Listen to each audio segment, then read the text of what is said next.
Live from the House of Lemay Makeup and Dressing Room. Here comes Amber. Stop what you're doing.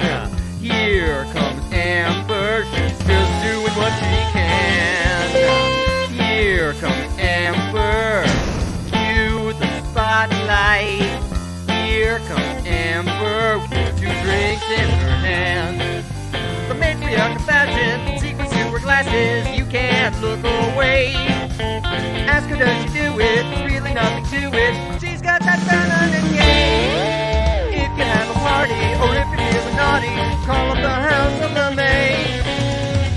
Here comes your favorite gal. Here comes your queen. Here comes the talk of the town. And we're live tonight.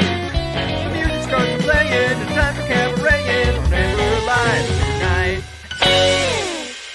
Ladies and gentlemen, please turn off all cell phones and get ready for your host, Amber Lemay.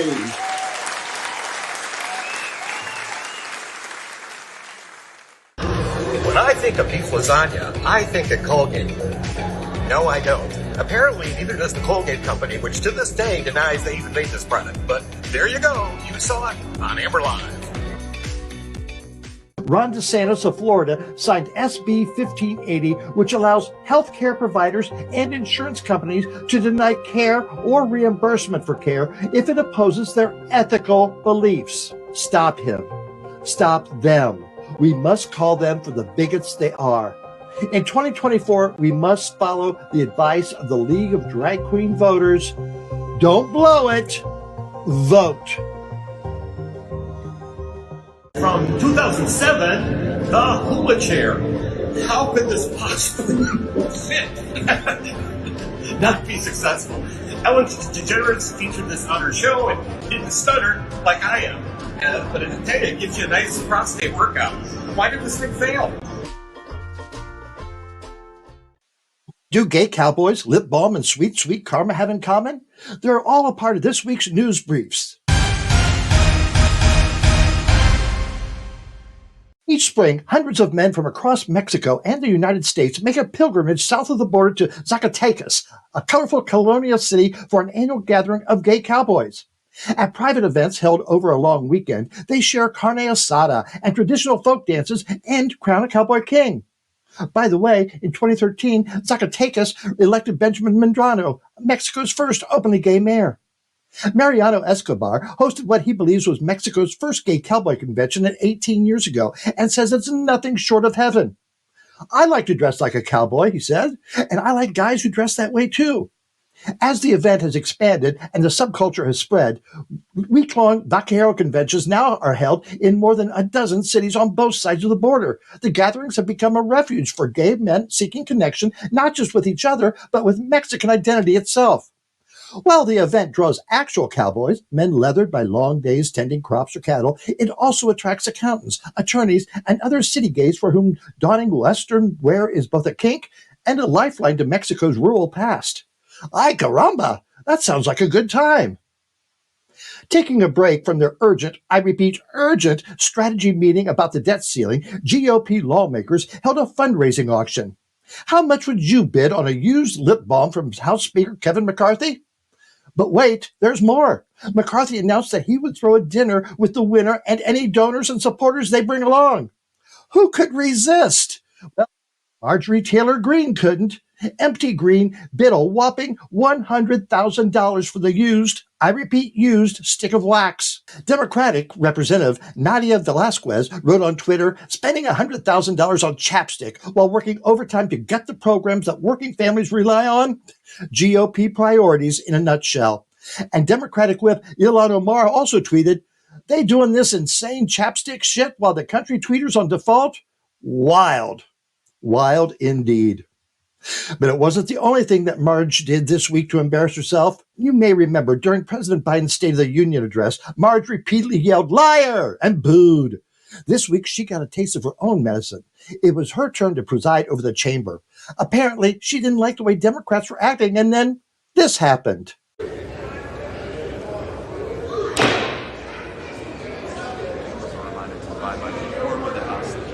The members are reminded to abide by decorum of the House.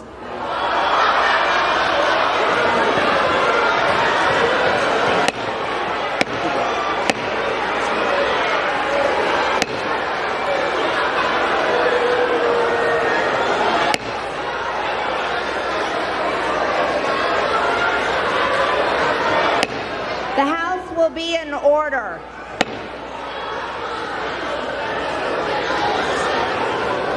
Oh, karma, keep it coming.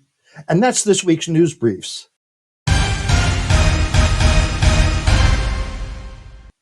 Russell, come on in. Hey, Amber. Hey, Russell. I'm doing fine. We've got a great interview coming up tonight. What's the best way for people to watch it? Oh my goodness, the best way to watch is on youtube.com/Amber Live. And that's because on YouTube, everything's in full HD and all your friends are probably in the chat room over there. And you can chat with Amber and I over there too. So watch us on youtube.com. You can watch on Facebook, Twitter, Twitch, wherever you'd like, but we recommend YouTube. And notice that I have listed there our TikTok, our Instagram, and our website. All great places to be checking out. Lots of stuff going on with Amber all week long because every day we put up new stuff. There's lots of adventures with Amber. Oh, yes. And Dwayne Scott Cerny and Rocco and Rusty Peen, they're all on our page. So go out there and check it out. Plus, past episodes and Past episodes and interviews, yes. Yes. I was going to say individual interviews, but the words got mixed up. There Yes. are those too. I do cut the individual interviews out and I put those up for everybody to watch. And I also turn those into podcasts so you can listen to those. That's great. There's a lot to do. And then I want to say thank you to all our bustiers. Last week we got a new one from Shar and Asako, but we have Fred and Larry and Patty Bell, Jessica, Derek, Joseph, the Gephardts, so many who have helped us out. And you can help us out using that Venmo at RJD Pro or amberlive.tv and just look for the donate button if you'd like to use your credit card. And the bustiers, every bit helps. It really is important to donate. So help keep us going, get us up to we're at 150, like 3 episodes now. So let's shoot for 200. Keep us going. Please do. Yeah, 153 episodes. That's a lot since March of 2020. And if you've liked any of those episodes or you watch regularly, we have no sponsors, so we count on you to give us a hand here and there. And I love looking at that list because I see some friends I've known for 40 years, but also people I've never met. They just like the show and have donated. But there's people there from California, from Ohio, from Florida, from Tennessee, from New York, from Vermont. It's just great to see that wide list of people who watch Amber Live and support us. Thank you very much. It really is. And it's because of all of you that support us that we have guests like tonight's guest, Harpy Daniels, the amazing drag queen, who's a digital ambassador for the United States Navy. And it's an exclusive interview. She's been in the news lately because the right wing's not too crazy about her activities. So we'll find out all about that in this week's interview. Let's get started. In November of 2022, Yeoman Second Class Joshua Kelley announced on social media that they had been invited to become a digital ambassador for the United States Navy. Kelley is also known as Harpy Daniels, and since 2018 has performed their drag act many times for events organized by the Navy's Morale, Welfare, and Recreation Department. Recently, Florida Governor Ron DeSantis said, when you see videos of folks recruiting for the military services using things like drag queens, that is just fundamentally wrong. But this isn't the first time the military of the United States has encouraged cross-dressing entertainment. In 1942, the United Service Organization, USO, was encouraged to provide entertainment for the troops. The Army Special Services distributed publications called Blueprint Specials that contained everything you would need to put on an approved and pre-scripted soldier show. These approved instructions included dressmaking patterns and suggestions for material procurement. Choreography was outlined in the publications to ensure that the GIs look good in their highly choreographed pony ballet numbers. A pony ballet is one where groups of masculine-looking GIs dressed in tutus and performed ballet routines, often wearing their Army-issued boots. General Dwight D. Eisenhower is quoted as saying, "The USO has given an impressive demonstration of the way people in our country of different creeds, races, and economic status can work together when the nation has dedicated itself to an all-out integrated effort." Even Bob Hope, Sammy Davis Jr., and Jonathan Winters joined in the act during their shows during the Vietnam War. So let's talk to Harpy and find out their side of the story. Harpy Daniels, come on in. Hi, Amber. Thank you for having me. Oh, Harpy, it's such a pleasure to be talking to you. Now, we're going to get into all the Navy stuff that you're into, but I want to find out where you came from. Tell us about your youth and how you became Harpy Daniels. Oh, absolutely. So, old story short, I've been doing drag for 10 years, but actually, fun story. I started drag before the Navy, so everyone can stop this. I just started. No, honey, you don't get this overnight. But I started drag in 2013 in a rural area in Pennsylvania, Northeast PA. And I loved one-namers. Originally it used to be Harpy. And I went with it because Raven was taken, Phoenix was taken, and I needed another powerful bird. So I literally went with Harpy. It's an eagle. Look it up. I'm a nerd for that. And after that, once I started drag, my drag mother, Tequila Daniels, she was Miss P of 2007. She adopted me as her first drag child from rural PA in Sunbury. And since then, I took her last name and the rest is history. I would say the reason why I started drag, kind of sound cliche as the young 29-year-old myself, RuPaul's Drag Race. Season 2 came out. I was a 16-year-old boy. Logo Network came out on DirecTV, and we hid that to our dad, like, oh, there's no gay network on here. I don't know what this is. Then found out it's drag. I loved it. And then took the steps for where I am now. Had you been performing as yourself, as Joshua, before then? Maybe at a good picnic or a camp out with my friends, trying to be that old feminine queer that I am. But that's about it. And in my room. Your early drag influences? Yeah, very early, very early. And then before that, I would say, because I'm actually a twin myself, so everywhere I went, my twin and I were the stars. It's that main character energy we love. And I think entertaining as a whole, now being able to express it through drag, I've always just been a character and I love it. So you were in the Northeast Pennsylvania. Where did you go from there? So from Northeast PA, I was there so I started drag from 2013 and then went to 2015. I actually was Miss Gay Harrisburg. I'm not supposed to say it anymore because I gave it up. But I gave it up to join the Navy. I come from a military background. My father served 24 years. My grandfather served. My mom's side, her grandfather and her siblings served. And my uncle was in the Marines. So like I come from this big military background, and I was a data analyst outside of all of this. And I was like, I'm tired, drag's expensive. I need to get my life together. I got my heart broken. I'm 22. Everything's just disaster. And I just woke up one day and said, I need to go join the service. I don't know what it was. I need to go follow my family's generation, make them proud, bring them honor. And I did. And so I joined in 2016, the Navy, February. And it took about a year, maybe a year and a half. Well, probably a good year. Yeah, a good solid year. Till I was able to kind of be myself. So from February all the way till February of 2017, I went to boot camp, I went to A school, went to my first command in Japan. I was stationed there for 3 years. And then in 2016, I kind of Harpy resurfaced again. I was allowed to breathe. I learned the culture. I was tired of being masculine all the time to fit in. And I finally found myself after proving myself in the Navy, and on my off time in my barracks room, I'd do makeup. I would do terrible transitions. They're way better now. And I really started resculpting myself. And so then in 2016, I performed on the USS Ronald Reagan, actually. A lot of people don't know that. They just think I did it one time. I actually did it twice in full drag. And then 2017 is when I performed, and that's the one that you see a lot of that came out in 2018, that I performed in full drag on the USS Ronald Reagan with an MWR, Morale, Welfare, and Recreation event to boost morale. It was just it was a lip syncing competition. And I mean, we actually had a whole Lion King ensemble. People brought in like police wear, was doing a whole horse number. I mean, like it was a show.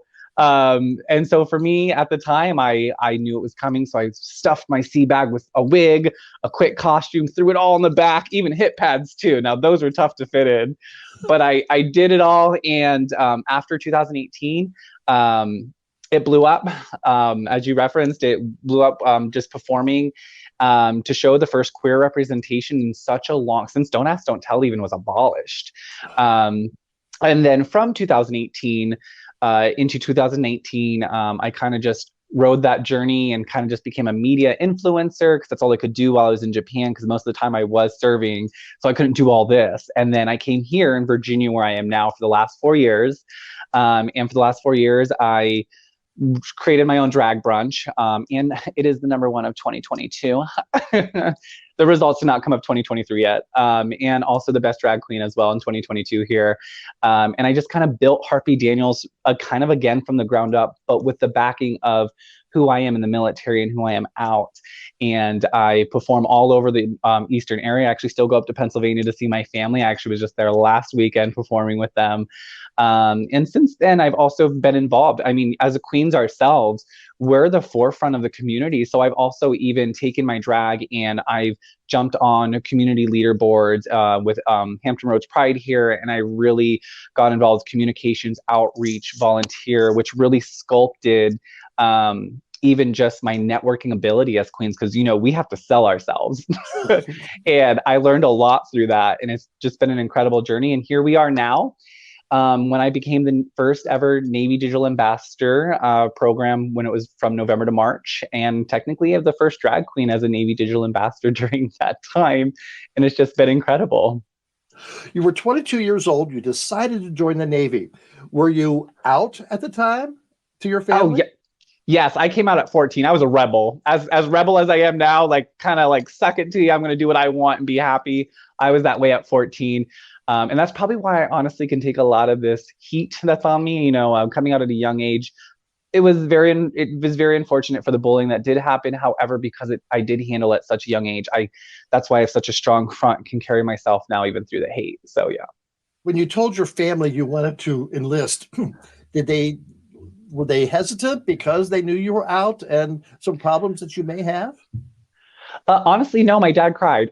He was like, "Yay, someone's joining the service. Our family legacy of being in the military can live on." I don't think my family ever was afraid for me, because they knew I used my wit, my intelligence, and my strength wherever I went. I think they were afraid maybe what they saw online sometimes at a young teenager age, just acting a fool.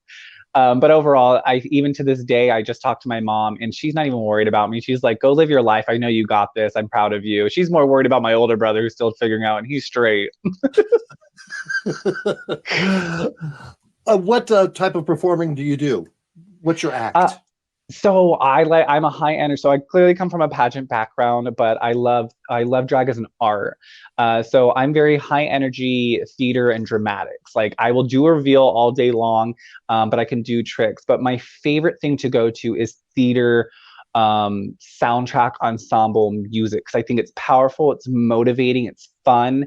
I think You Can't Stop the Beat is one of my favorite high energy ones to go to do a quick reveal and beautiful sequence and fringe. So I will always stick to like this high energy era, but I will always probably pick, if I could, more, and I'm not a super theater nerd, but I will pick as what I know through theater, or honestly 90s to early 2000s genre, but I play it all. I've done horror before. When Halloween comes around, you always gotta get crazy, and that's the one thing about me. I don't want to put myself in a box, but I know what my strengths are, but I'm open to learning more too. You say you're active there in the Virginia area for drag. What have you done recently? So I actually recently stepped down from the board that I was on, and that's just because I'm transferring soon. I'm PCSing soon. I'm moving to Spain. I'm going to be an international star, mama. So I'm headed to Spain soon. But the last thing that I did here, I was on Hampton Roads board of directors of the 757 with Hampton Roads Pride. And we put on all of the Pride events in the 757 throughout the year. My main goal was for communication, outreach, and military liaison to get the information out. And then, of course, when Pride came, it's all hands on deck. So I did, with myself and a group of 12 of us all together, put on our block party, which is like a giant Friday night fest, our Saturday amazing Pride Festival down at Tidewater, which is over 40,000 people, and then also Pride at the Beach, because we are Virginia Beach as well.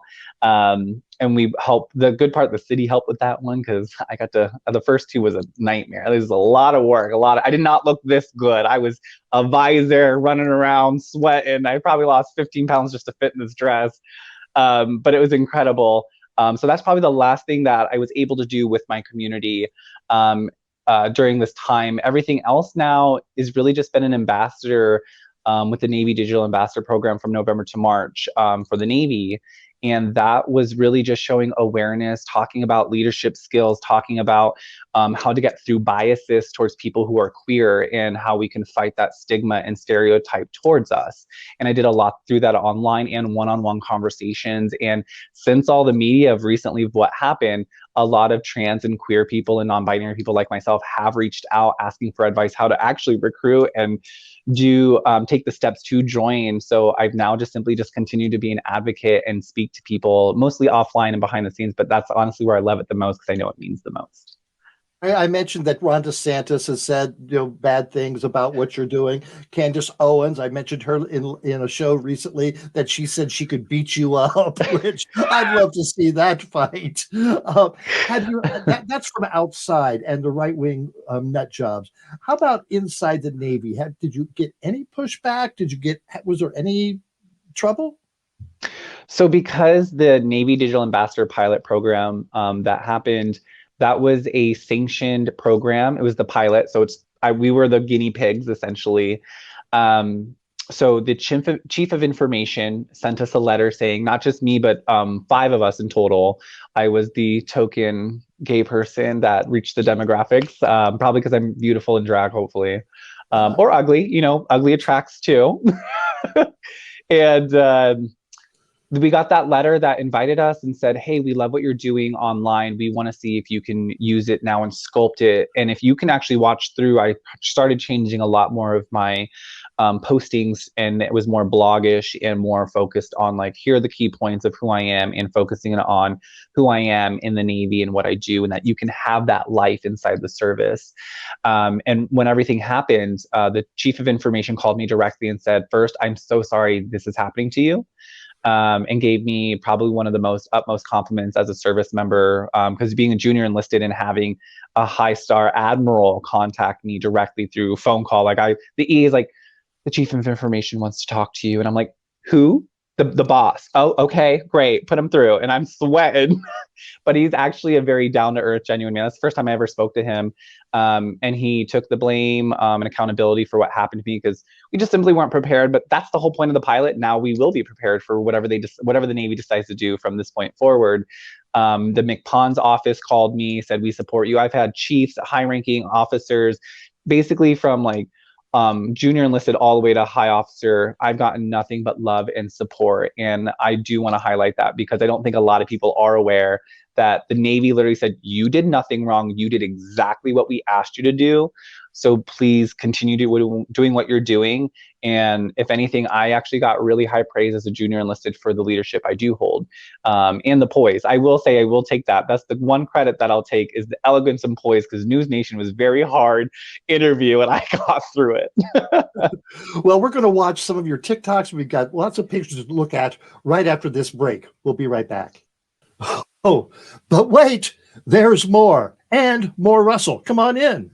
Hey, Amber. Oh, my goodness. So much already, and we have more to come. We have 2 more parts, 2 more segments with Harpy. So you're going to hear her full story from beginning to end, and find out what she's up to next. And you will also hear some altercations from Amber, a rant or 2, and Rocco and Boog and Shug. They're all coming up. So don't disappear, because you don't want to miss a moment of it.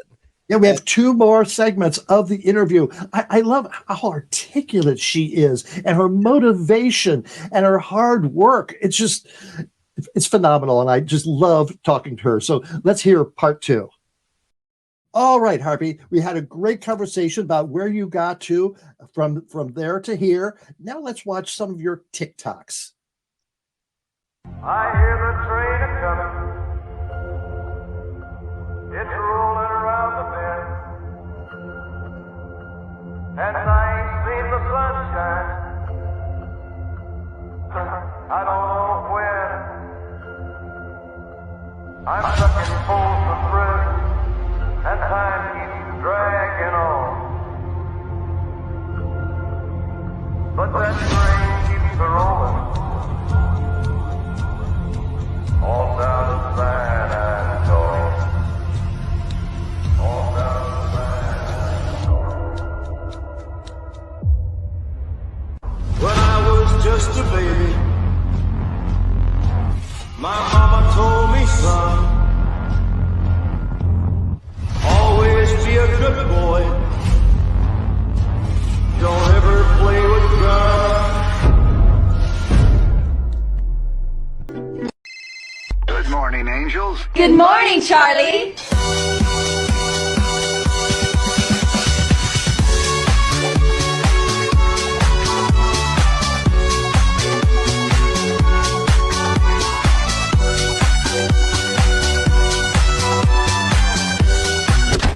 Squire? Yes, my lord. I desire tea. Of course, my lord. No, Squire. The tea. Your ex has broken it off with his fiancé, Derek. Delicious. It is a pity I had to behead them, though. They were a lovely couple. What's your drink of choice? A Negroni. I was going to say the same thing. Magliato. With Prosecco. Magliato. With Prosecco. A Negroni. With Prosecco.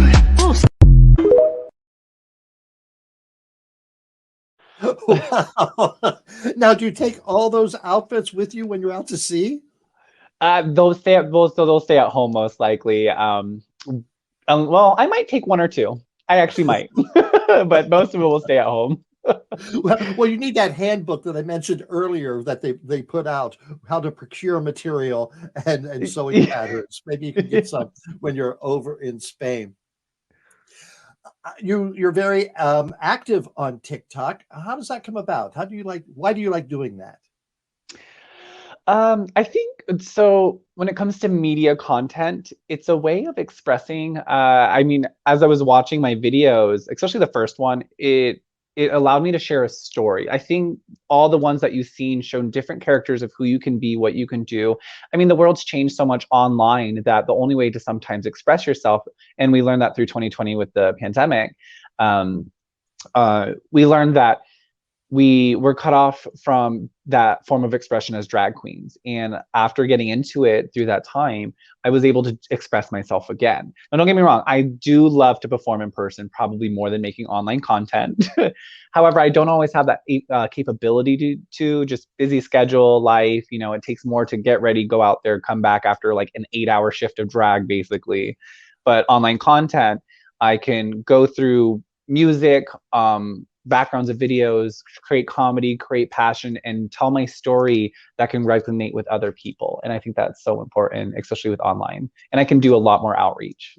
In that one clip, you showed a bunch of the press that you've received, the negative press. Have any of them reached out to talk to you in person? A few. I can't think of the mail media, something like that. The big ones did reach out to me. Even Fox reached out to me as well for the recent ones. And I told them no, because I didn't really want to feed into, they're not media that I follow. And I know their backgrounds of people and their demographics that they hit. And it's not something that I really wanted to see, which is actually, I just want to say, which is why when I saw you messaged me to say you wanted to do this, I thought it was high honor because I've been waiting from someone from our people, our community to reach out. And I would rather do this all day long than sit there and give them any benefit of all of this. We've got a bunch of pictures of you, and let's look at them now, and you can tell us what they are. Sure. Oh. So that's my email photo. Like that's the one that I took recently. That's my most recent. In my blues, where I'm like, if anyone has to know who I am, this is what I send out to everybody. It's on my bio, Navy, all of it. This is my Navy background. Is that on your Grindr account as well? Oh no, you will not catch me in uniform on Grindr. Oh no, man, there's too many military folks here. This was in Japan. This is actually when we did a really big exercise in 2017, and I was a part of it where we formed 3 aircraft carriers together. I think something X, but it was part of history. It was the first time in so long that we've ever did an exercise like that, and I was happy to be a part of it. Now, when you're doing an exercise like that, do you get scared that, oh my gosh, we're doing something bad could happen, or we're preparing for if something bad happens? What's your feelings during that? I mean, I'd be lying if I said I'm not scared. And I think anybody who joined the service would be lying if they're not scared. But we signed up to do it. As much as a queen that I am, like the interview that I did with News Nations, that patriotism that I have really relies in my heart. I know I'm doing this to protect and serve my country, to protect and serve you and so many people, even people that I don't have the choice to serve and protect. I serve and protect them too. And that's where my heart goes. So even though I'm scared, I know that someone has to be out there and doing it. And if it's me, I'm okay with that. I come to terms with that. And that honestly does come through experience while in the service. Because don't get me wrong, I had nights where I was crying in my rack saying, this might be the last time, waiting to call my twin.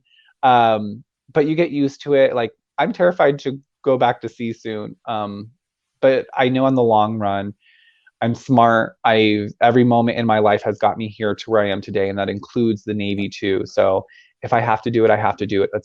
No one will sign the dotted line and not think that. And if they do, they're signing up for the wrong reasons, to be honest, or at least unaware of the reason of what they're actually doing for the military. Now, when you've been on the ship, had they said, okay, we've got to change directions, we got to go here real fast, or did you sense that something was happening? There's been moments, I can't of course say those moments, but there's been moments, of course, where danger hits, and a voice, it's over the 1MC, and you just know.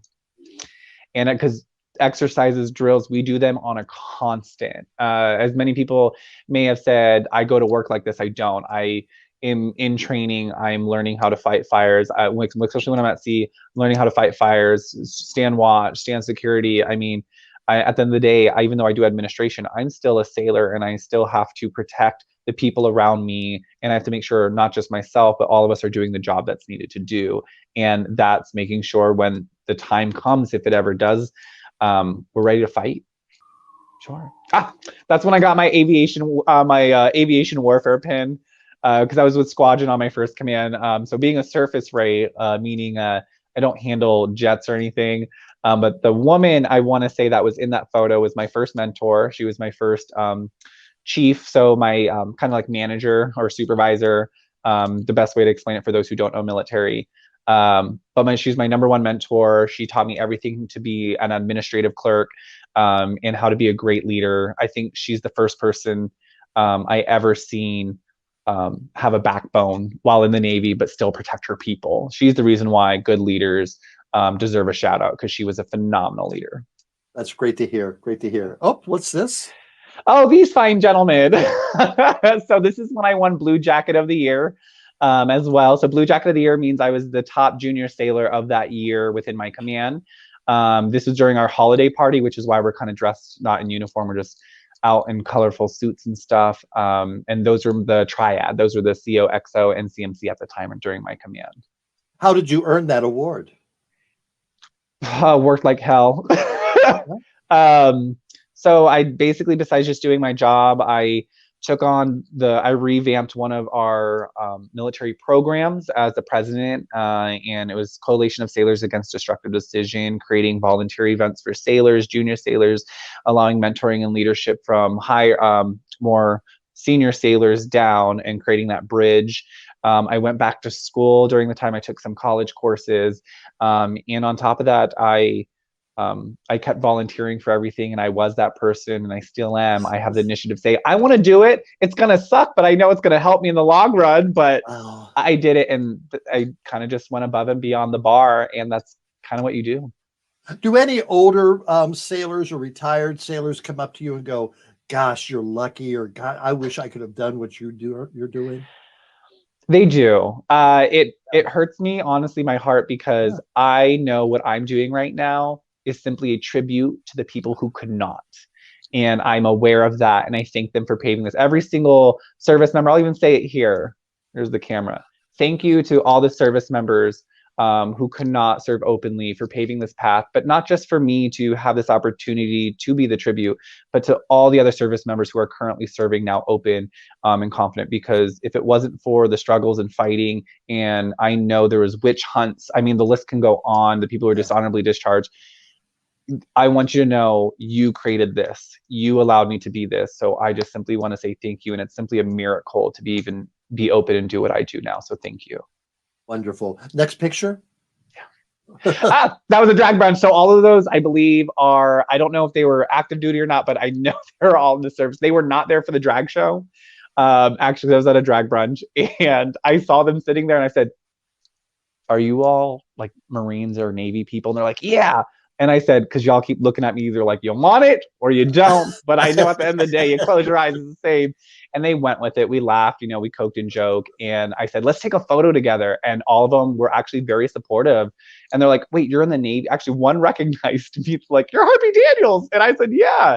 And they actually gave me so much love and support. They're like, "We want this photo." And they sent it to his girlfriend and like all hitting me up. It was such a lovely group of gentlemen. They were so sweet. Oh, nice. Yeah. That was just one of my favorite floral photos at my drag brunch. That was actually the back room when we got done. And I only sent this just for promo pictures to see how pretty I am. That's my twin. That's my twin. I'm in yellow. My twin's in pink. And that was us performing one of our duets together. Now, is your twin also a performer? I mean, a queen? Yes. Yes. My twin is goes by the name Trixie Valentine. Is a PhD student, has a wonderful story themselves. I'm going to say this, if I have a plug and a commercial break for anybody, it's going to be Mix Kelley Queer Education, because my twin is a PhD student currently and is so well known about gender identity, sexual identity, sex itself, romantic. I mean, and you just add in queer on top of it, which is knowing what every flag stands for. Because I know half of us are like, "What's that one again?" That's new. I didn't vote for that. Yeah, my twin knows is where. So everything I splur back out in a mediocre way, I get it from my twin, who is a scientist, essentially about to be a scientist in all of this. And I can't wait for their studies to come out. And my twin actually did a presentation at my command. And to this day, they use the correct pronouns. They understand gender fluidity. They understand sexual identity fluidity. They understand so much, all because of my twin. And even for myself, I was like, oh yeah, you're right. That would be, more like masculine, feminine, androgynous. Okay, got it. So it's really interesting to see the work that they do. I wonder how many twin drag queens are there? Well, Sugar and Spice should move out because we're coming in next. I think you have more talent than they do, both of them. So, well, I'll give them credit where credit's due. They know what they're doing. That was my Chicago number. All that jazz. That was when I was running for Miss PA. That was my talent, and that was a good shout out to my military people and a good old regal military look. Oh, I love your wig. Yes. And this was just the past October. That was the first time I ever performed at a theater live during a Hocus Pocus review, and Hocus Pocus 2 came out. And I didn't have two girls, so I created it. And that was Hampton Roads Pride last year as well. And that's when I have to talk. You see how crazy I look? I mean... And as you can see, I love characters. I love adding in, and that's why I sent these two. I love a good character. Not Maleficent, she's all right.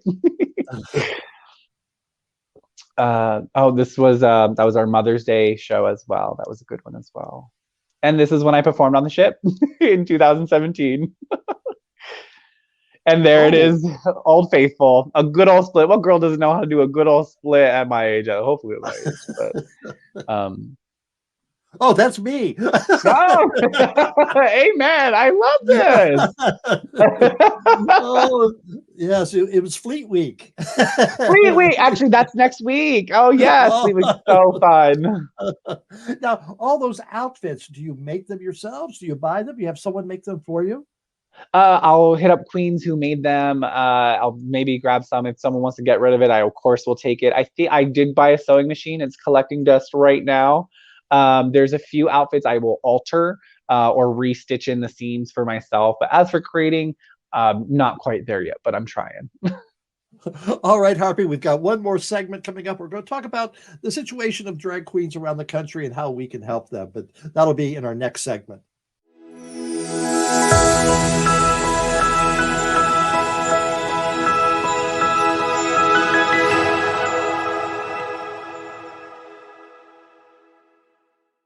Altar-cations is our weekly report in response to those who say it's the drag queens grooming and molesting children.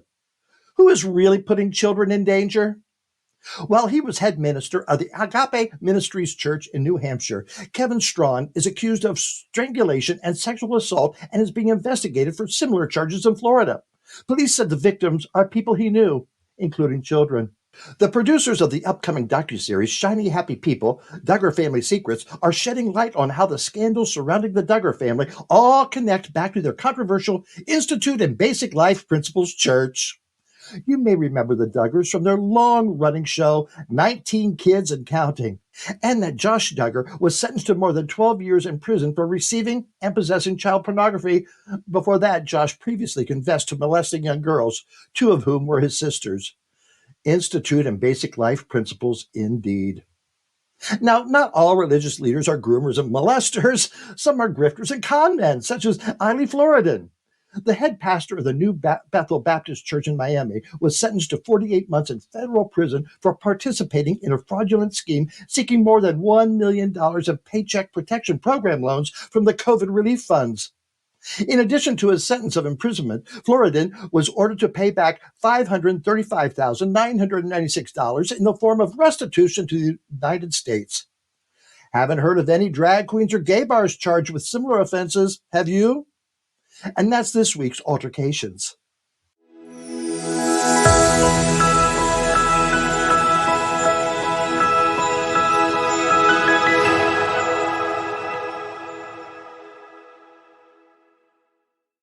All right, we're back with Harpy Daniels, and we're going to talk about what's going on in the world with all the anti-drag, gay, trans things going on in the world. So, Harpy, what do you think?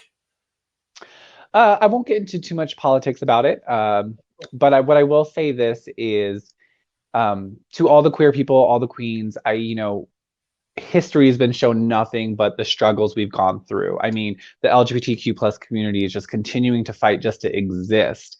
And I believe we should still acknowledge where we're at, because we're further than what we used to be. But we need to find a way to get past these roadblocks and still be able to be ourselves and show this and break stigmas and break stereotypes and get that form of education out there. And until we do that, until we find a way to do that on a platform where everyone can understand that. But my whole opinion is it's terrible, because I am a drag queen myself. So, and you too, sis, like, we're not bad people. We're great people. I mean, I serve my country. So to break that stigma and mold, to show that, and that's what we just have to keep doing, and voting, getting out there, and definitely vote. If you're a U.S. citizen and you're able to vote, please do it. I mean, that is a right that service members bestow upon freedom. So please go vote. Do it for me. Do it for your people. Do it for the people around you. Vote. However you vote, that's your choice, but vote. We created the League of Drag Queen Voters, and our motto is don't blow it, vote. And so we encourage voting every election. What advice would you give to drag queens? I mean, I've talked to drag queens from all over the country that Proud Boys have been in their parking lot, have discouraged people from coming into their shows, that they've been threatened, states where their jobs are being threatened. What advice do you have to them? To any drag performer, queen, king, be safe and be smart. times are changing, and I know as much as we want to fight and go crazy, take it from a queen who recently just got bashed all over news for a minute.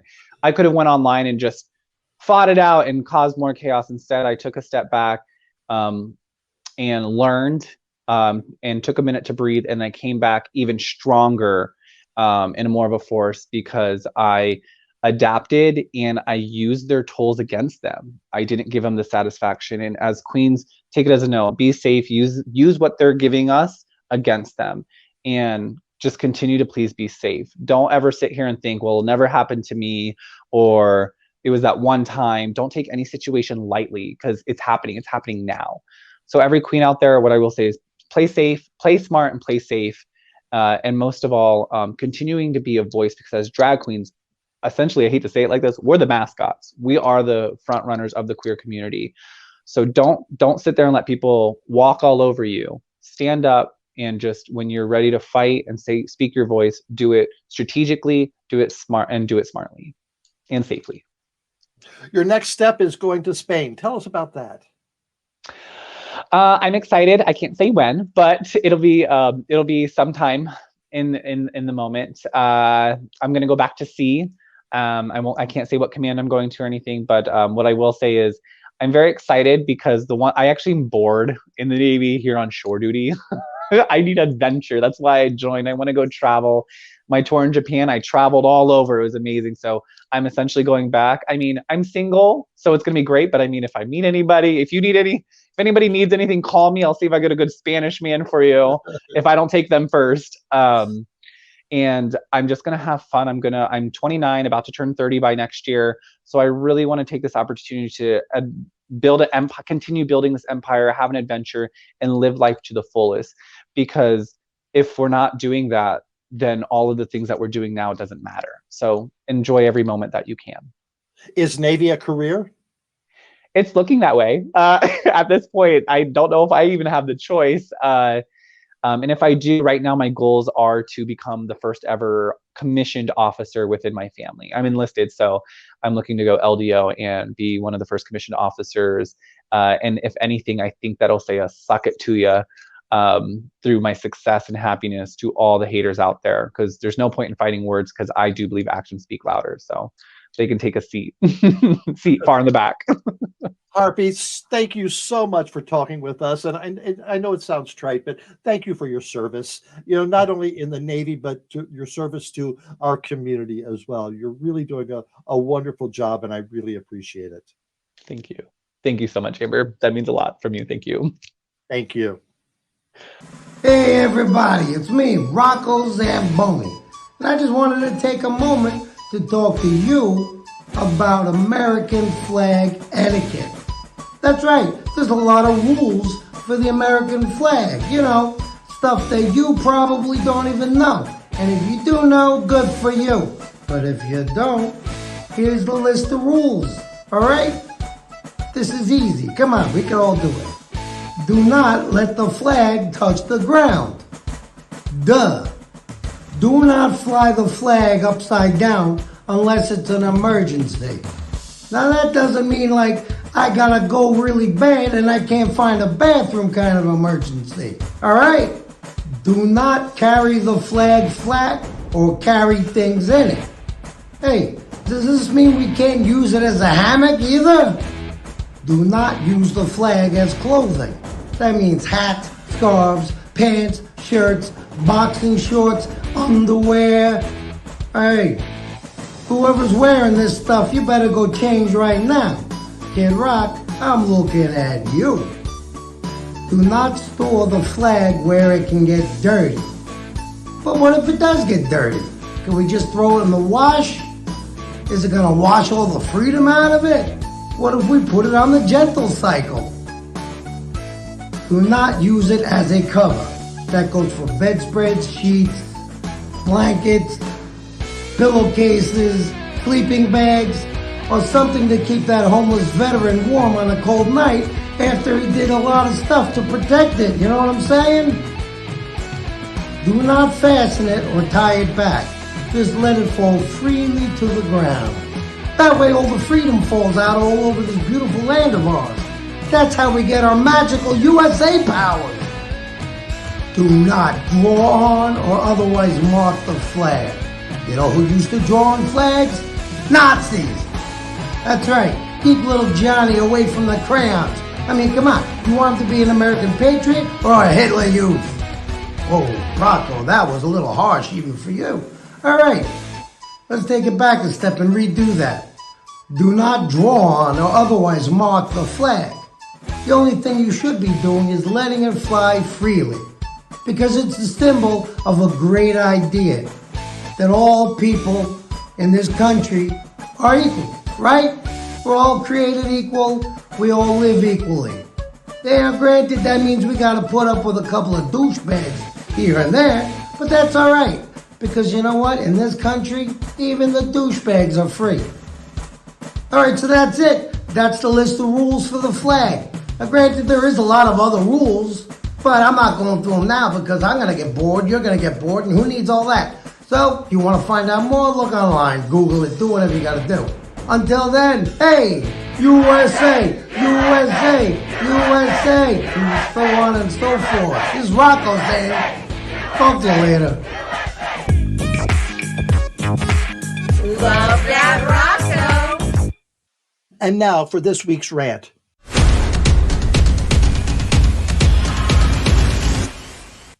Either you're with us or you're not. Make up your mind. For over a decade, Target stores have had a pride collection of clothes and items to celebrate their GLBTQ plus staff and customers. The displays were always prominently located in the stores and celebrated by our community. This year, after an intense backlash from some customers, including violent confrontations with its workers, stores have removed certain items and making other changes to its pride merchandise. Target confirmed that it has moved its pride merchandise in the southern states from the front of the stores to the back after confrontations from shoppers in those areas. By kowtowing to those who threaten their employees, aren't they just encouraging more violence? Anytime these Karens are upset by anything, all they have to do is throw a hissy fit and they get their own way? If you ask me, they are way off target. When the Los Angeles Dodgers, that's a baseball team for those who may not follow sports ball, announced their plans for their 10th annual Pride Night, there were a few surprises. The biggest surprise was their plan to honor the Sisters of Perpetual Indulgence with their Community Hero Award. The sisters were to receive their award on the field of Dodger Stadium. Well, it didn't take long for Senator Marco Rubio, the Catholic League, Catholic Vote, and other right-wing anti-LGBTQ groups to call for action to reverse the decision. So, the Dodgers disinvited the sisters, and the LA Pride Committee then dropped their support of the Dodgers. However, down the road, the Anaheim Angels, that's another baseball team, invited the sisters to their Pride Night. The Dodgers heard from a lot of people angry with them for reneging on their original intentions. A lot. So they issued a statement sincerely apologizing for going back on their offer and re-invited the sisters to receive their award. Both the sisters and the LA Pride Committee accepted the apology. Hey, Target, it's not too late. And that's this week's rant. Boog and Shug, bring it on. Hey, Shug! I think I just had an out-of-body experience. What are you talking about now, Boog? Well, instead of watching the show, my brain left my body and went and had lunch. Oh, you're out to lunch all right, Boog. Grilled cheese.